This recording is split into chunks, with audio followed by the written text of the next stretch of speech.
bakit nasa bahay lang ako. So, ayun guys, I'm working as a e-commerce virtual assistant. Kung familiar kayo sa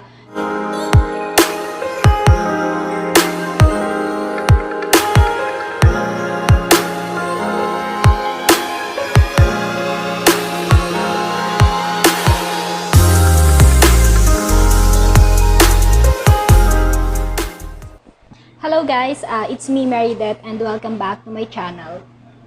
And today's video guys, i-share ko sa inyo yung kung ano nga ba yung work ko kasi maraming nagtatanong kung ano yung work ko and bakit nasa bahay lang ako. So, ayun guys, I'm working as a e-commerce virtual assistant. Kung familiar kayo sa Lazada and Shopee, ganun siya. So, nagmamanage ako ng online store ni client.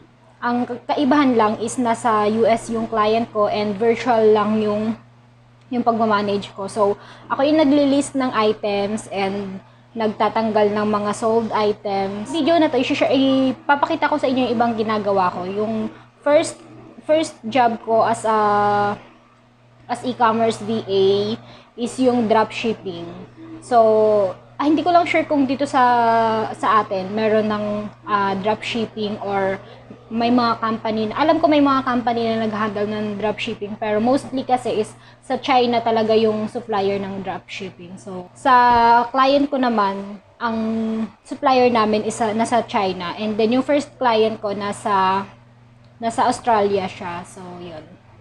Papakita ko sa inyo yung kung ano yung ginagawa ko. Mostly kasi yung ginagawa pag dropshipping is nagli-list ka lang ng item. So walang on hand si client and yung mag-ship ng orders is yung supplier na mismo.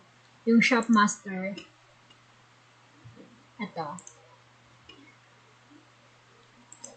Bali, depende sa client nyo yun kung ano yung ibibigay nilang software or tools na gagamitin nyo. Sa akin kasi before is itong Shopmaster yung pinili, yung ginagamit namin ng client ko. So, ayan. And then,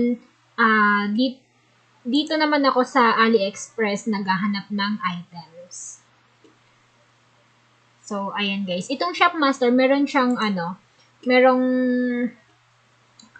extension, Google extension. Tapos, i-add nyo lang siya sa extension nyo para pag meron na kayong napiling item sa AliExpress, madali na yung pag-import ng item. So, i-try natin dito guys sa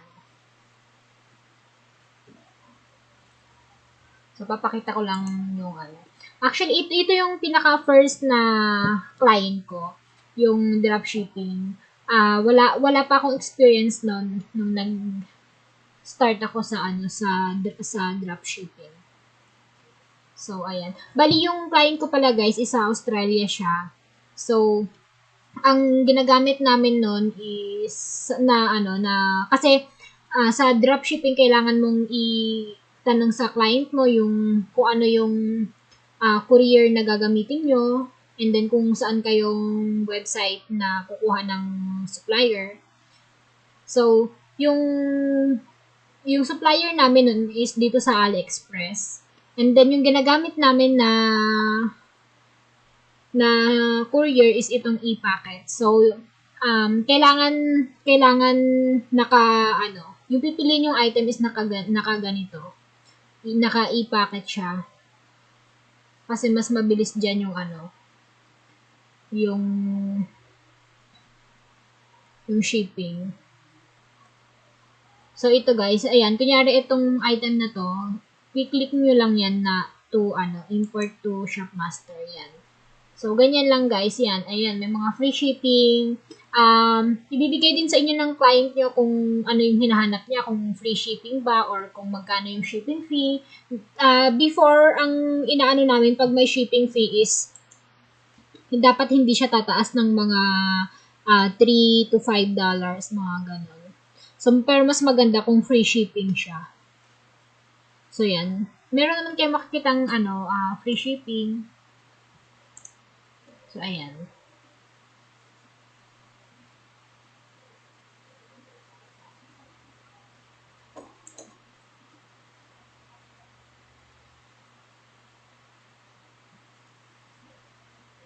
So, ayan guys.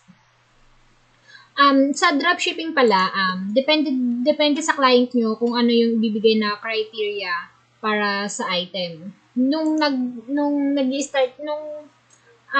Sa client ko kasi is wala siyang binigay na criteria sa akin. Basta any items na um, merong 500 to 500 pataas na na sold dito sa AliExpress. Makikita nyo kasi kung yan, katulad yan, ito 1,380 sold.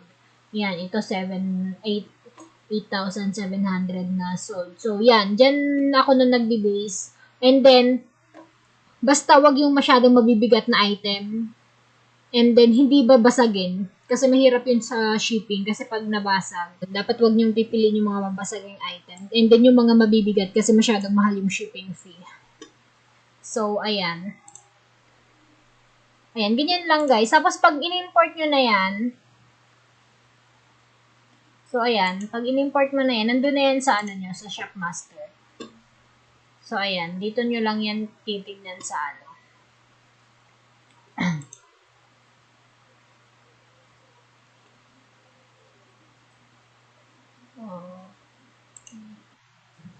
ganyan lang yung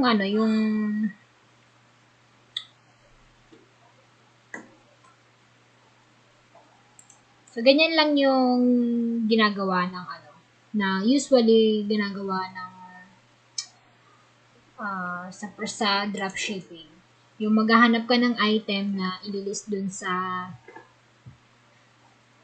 store ng client mo, and then syempre yung ibang pa doon is yung ibang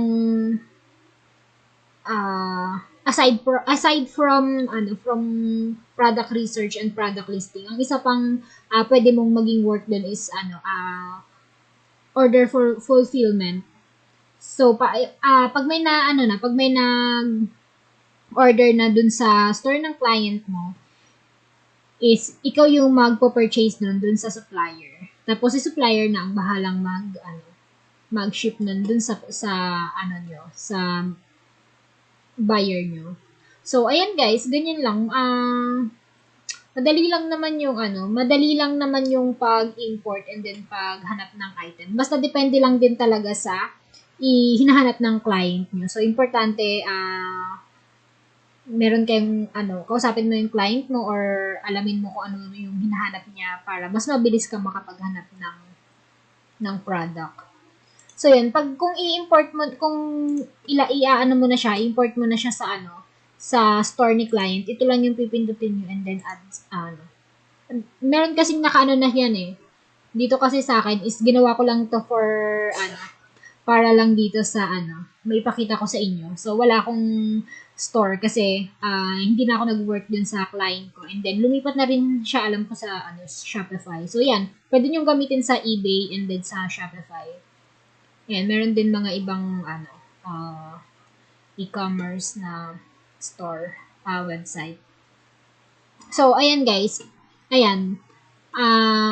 Pwede nyo rin to gamitin for Shopify.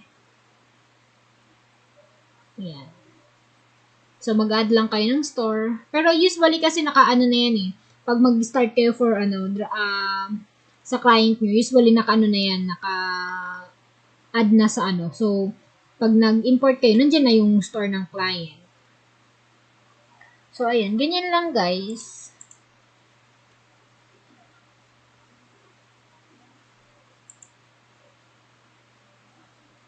Diba, madali lang.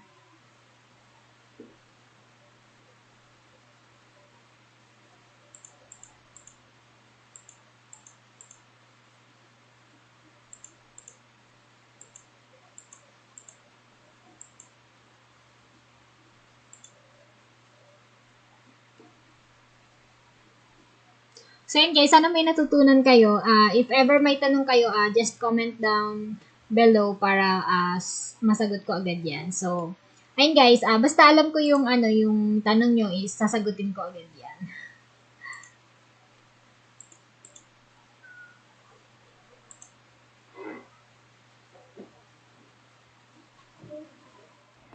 So yun guys, sana may natutunan kayo sa video na to. And kung meron pa kayong mga tanong about sa dropshipping and work from home, i-comment nyo lang yan sa baba at sasagutin ko agad yan guys. So that's it for now guys, and please don't forget to like and subscribe to my channel para updated kayo sa mga susunod ko pang video.